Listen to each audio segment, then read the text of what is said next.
Querido povo de Deus, vocês são todos muito bem-vindos a essa nova disciplina que certamente aprenderemos e empreenderemos uma jornada juntos.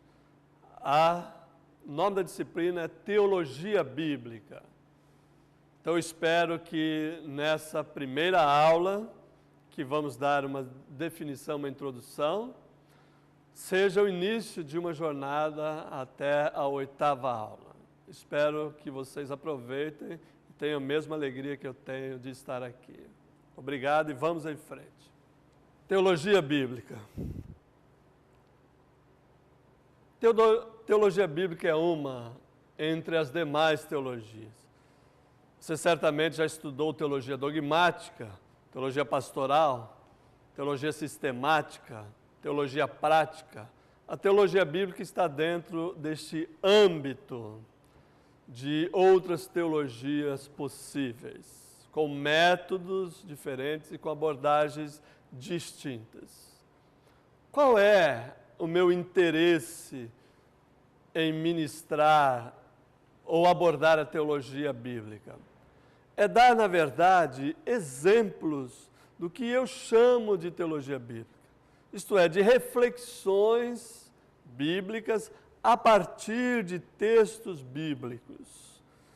E é bom lembrar que eu vou abordar todo o curso da ótica pastoral, da minha prática de pastor. Isto é, eu vou ler as Escrituras com vocês a partir dos olhos de pastor e de um ministério cotidiano, diário, em uma igreja local. Portanto, nós não teremos aqui uma abordagem científica do tema no sentido de buscar apenas fundamentação teórica e o argumento de autoridade de outros autores. Mas vamos fazer isso na prática. Você tem a apostila na mão, se você folhear, você vai ver que alguns dos capítulos, algumas das aulas são, na verdade, exposições de temas que eu fiz a partir de textos bíblicos. Portanto, eu gostaria de começar com a terminologia a respeito da própria palavra.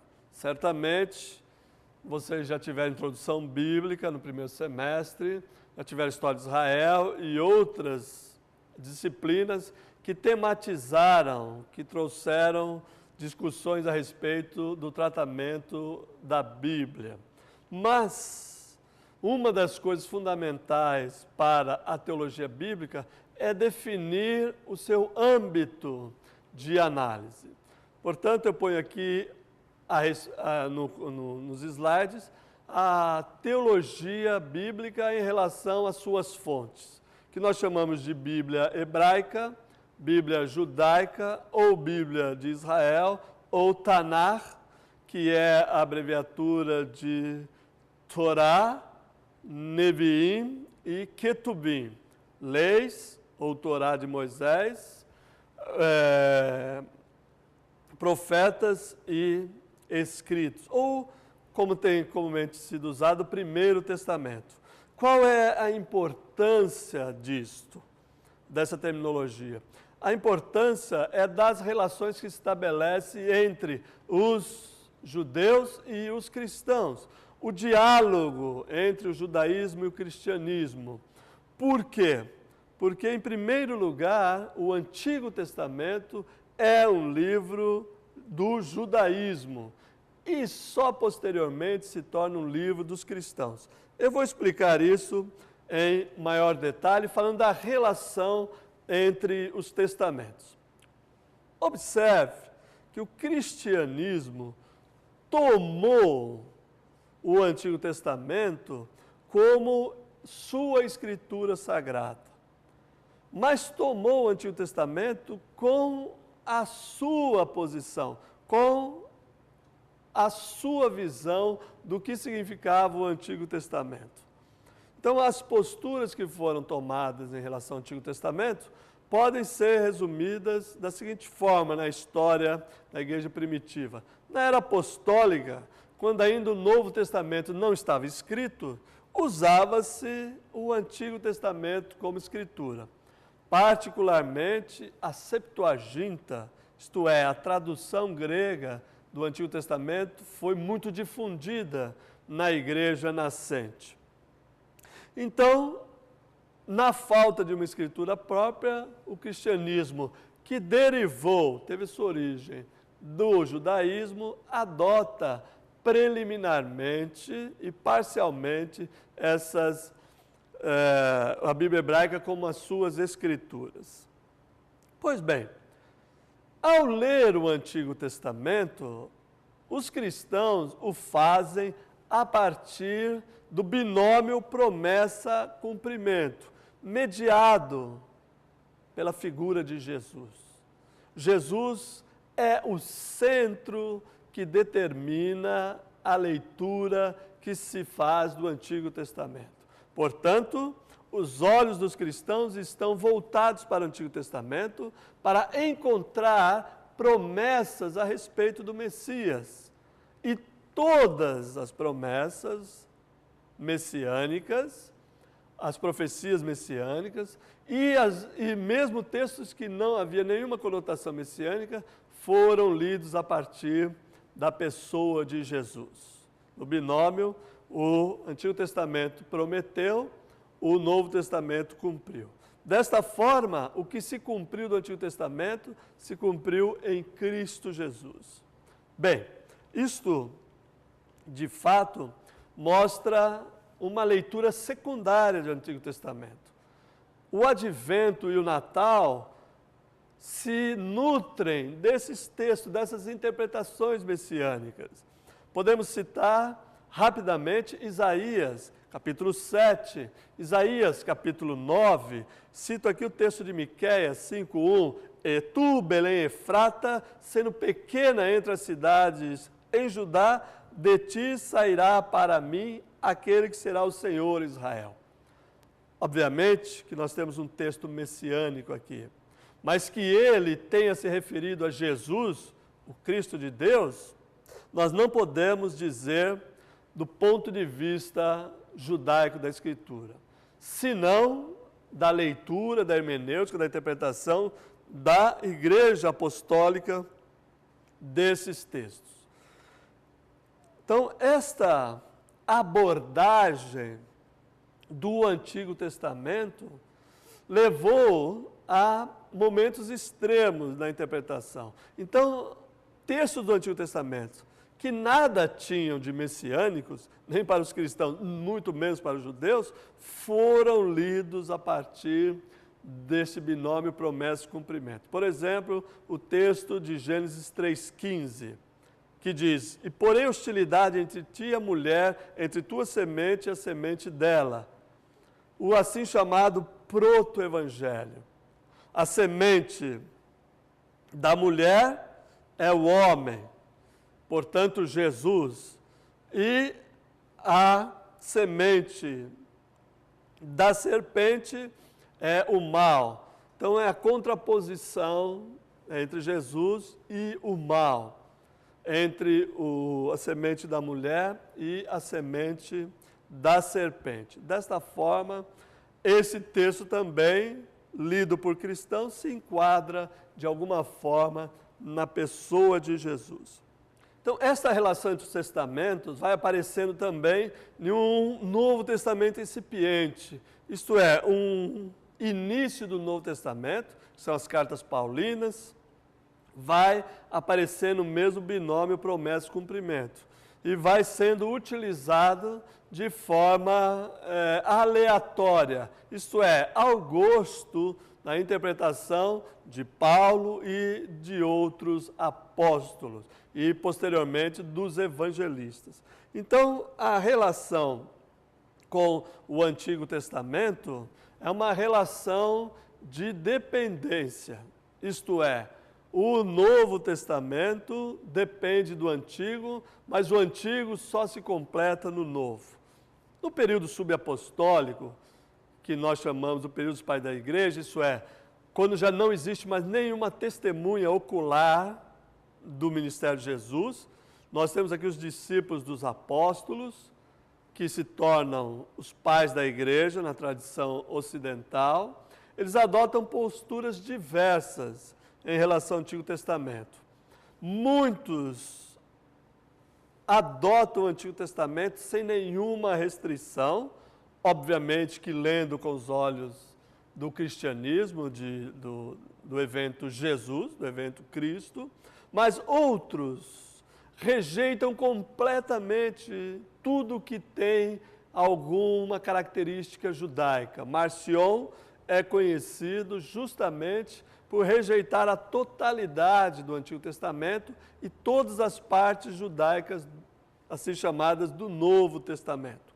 Mas há muitos pais da igreja que adotam posição intermediária, isto é, aceitam partes do Antigo Testamento, mas rejeitam outras. Por exemplo, as leis cerimoniais, no dizer desses pais apostólicos, que têm uma postura equilibrada ou mediana, para eles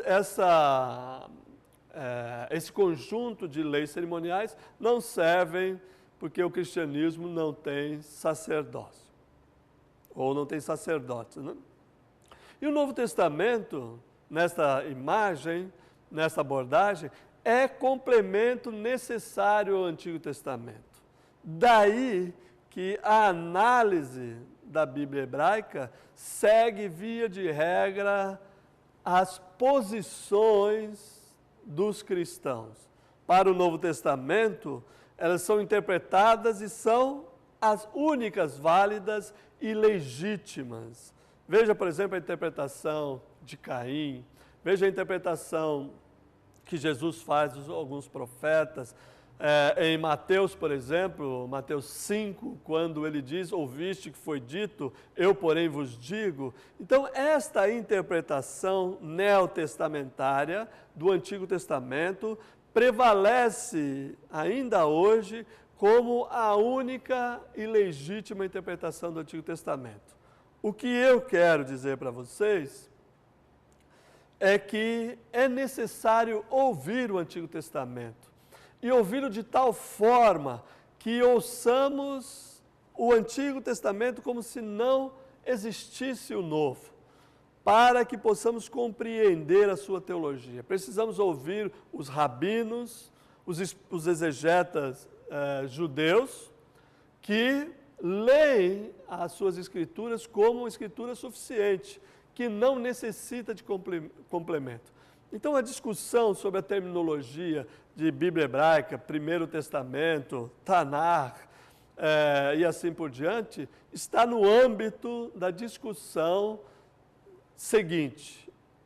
É necessário ao Antigo Testamento ter um complemento como o Novo, como nós cristãos afirmamos, ou o Antigo Testamento pode ser interpretado à parte do Novo e o Novo pode ser interpretado à parte do Antigo. Essa é uma questão crucial que nós devemos pensar, refletir, para fazer uma abordagem correta da teologia bíblica. Então, nós precisamos, primeiro, colocar o Antigo Testamento dentro do seu contexto socioliterário, cultural, e nós só podemos fazer isso através da exegese. Não apenas do Antigo, mas também do Novo. A exegese, vocês já aprenderam, trabalha com o significado, ou tenta descobrir o que o texto significou para os primeiros leitores, quando foi escrito. E só posteriormente a hermenêutica vai nos dizer, ou vai nos ajudar a compreender o que o texto diz para a nossa geração. Então, a exegese é a base imprescindível para se fazer uma teologia bíblica séria, consistente, que possa ter esse nome. Daí, estudar o texto bíblico dentro dos seus contextos e descrever gênero, estrutura, teologia, de tal forma que possamos formular uma teologia a partir do texto e não a partir da hermenêutica. A exegese, portanto, fornece a matéria-prima para a teologia bíblica. Isto é, ela fornece o mármore sobre o qual será moldado uma escultura. Analisar o texto em cada forma particular. Ao analisar assim, a exegese dá à teologia bíblica a compreensão da teologia de cada texto. A teologia própria de um determinado núcleo de texto que vai ser usado para o desenvolvimento da teologia bíblica, do tema de teologia bíblica. Ainda a exegese permite que um texto particular seja relacionado com outro texto. Isto é, a teologia de um texto do século IV a.C. pode ser relacionada com a teologia de um texto do IX século a.C. Isso é um segundo passo rumo à hermenêutica que nós chamamos de teologia bíblica. A relação dessas teologias de textos particulares ajudará a formular, então, uma teologia bíblica a respeito de um determinado tema. Assim, apresenta uma teologia dos textos entrelaçados no tempo, isto é, de forma diacrônica, através de, crônica, cronológica, né? Através do tempo. Então, dessa forma, como nós veremos nas próximas aulas, nós temos o método diacrônico de análise e poderemos utilizá-lo de uma forma bastante consistente. Teologia bíblica e teologia sistemática. Particularmente, não por ser biblista, mas por estar convencido de que a teologia bíblica fornece o melhor entendimento da Escritura, eu tenho percebido que a teologia sistemática não pode contribuir muito para uma reflexão bíblica consistente. Digo isto, e já ouvi de colegas, doutores, teólogos sistemáticos, são meus amigos, que esse domínio da teologia bíblica, que nós veremos na história, esse domínio da teologia sistemática, que nós veremos numa próxima aula, acabou por desviar a compreensão que a igreja tem da Escritura Sagrada. Pois a teologia sistemática tem como centro de preocupações os dogmas da igreja. Creio em Deus Pai Todo-Poderoso, o credo apostólico, o credo niceno, o credo constantinopolitano e outros credos da cristandade são, na verdade, formulações da teologia sistemática, que tomou textos de prova para comprovar as suas teses. O discurso teológico está formulado a partir de fora das Escrituras. Aqui faltou uma palavra no slide, mas é a partir de fora das Escrituras. Isto é, a teologia sistemática tem como suporte os grandes sistemas filosóficos. E os sistemas filosóficos forneceram à teologia sistemática a sua estrutura, a sua forma de argumentar. Por exemplo, sobre a imortalidade da alma, nós temos uma influência muito grande de Platão e do neoplatonismo, que via Plotino chegou a Agostinho, que desenvolveu essas ideias sobre a pré-existência da alma, sobre as verdades eternas, baseados em argumentos fora da Bíblia, mas da filosofia. Portanto, seus critérios são externos. A teologia sistemática usa o arcabouço de ideias filosóficas externa à própria Escritura. Tem a sua validade, sua necessidade, mas o que nós queremos é ver como a teologia bíblica se apresenta como alternativa a teologia sistemática. O ponto de partida da teologia bíblica é o mesmo ponto de chegada da teologia bíblica, isto é, a Escritura. A teologia bíblica elabora-se a partir da avaliação que faz dos textos bíblicos. E não apenas dos textos bíblicos, como nos ensinou Krat von Rad, mas das formulações teológicas contidas nestes textos bíblicos. Os autores bíblicos eram teólogos, nós podemos dizer, e produziram teologia ao interpretar a ação de Deus no mundo. A tarefa do teólogo bíblico é pegar essas formulações teológicas e organizá-las, se possível, de uma maneira orgânica e estrutural.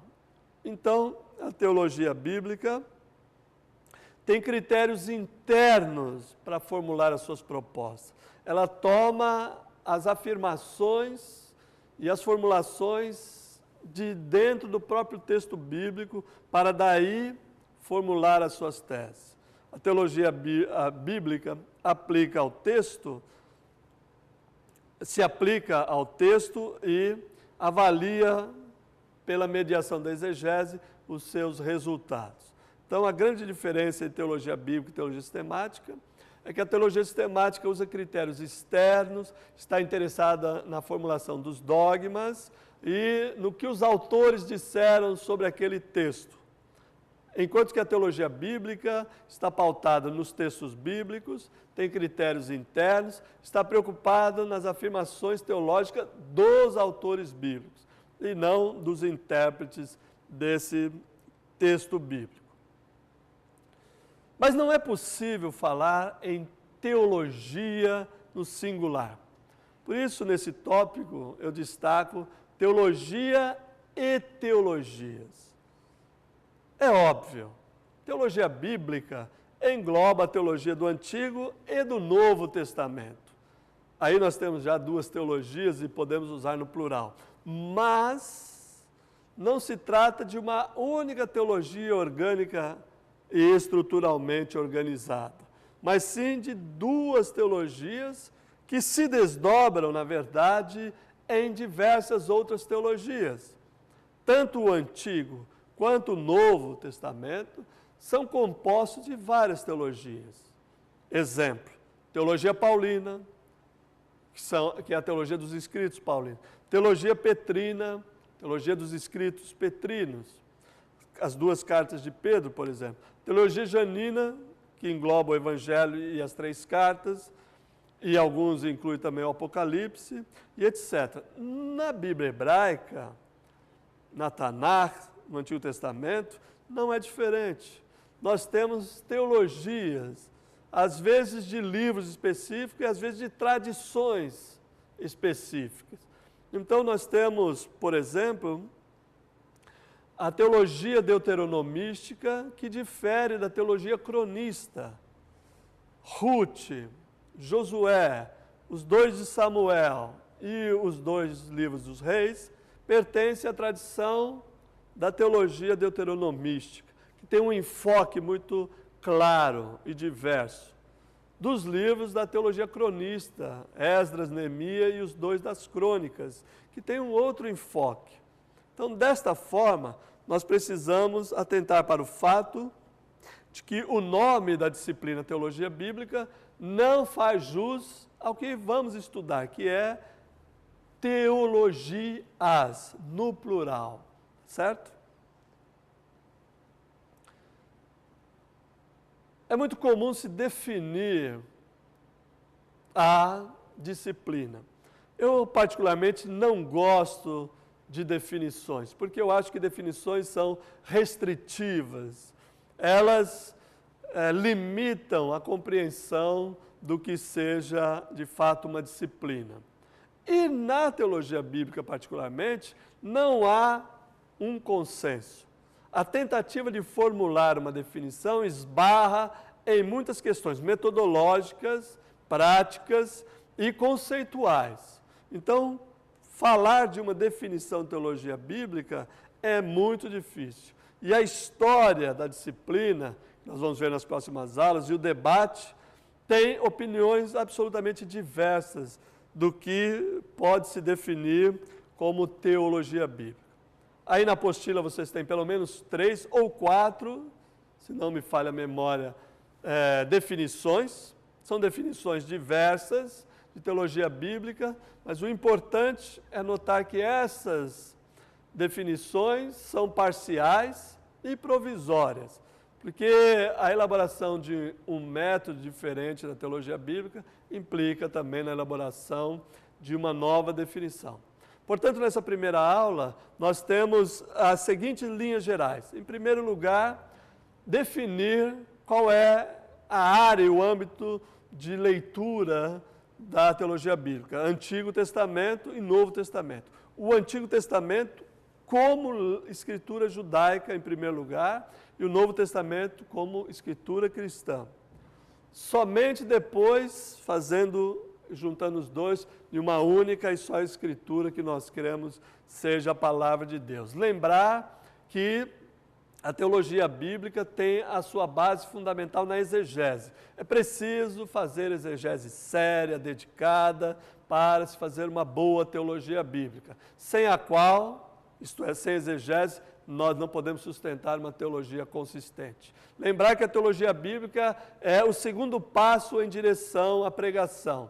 Primeiro passo, exegese, segundo passo, teologia bíblica, terceiro, hermenêutica e depois pregação, que é uma disciplina que muitos de vocês já tiveram comigo. E, por último, lembrar, não é de menos importância, lembrar que a teologia bíblica deve ser vista como uma teologia plural. Fazer teologia bíblica é fazer, na verdade, teologias. Espero revê-los em uma próxima aula. Obrigado pela atenção.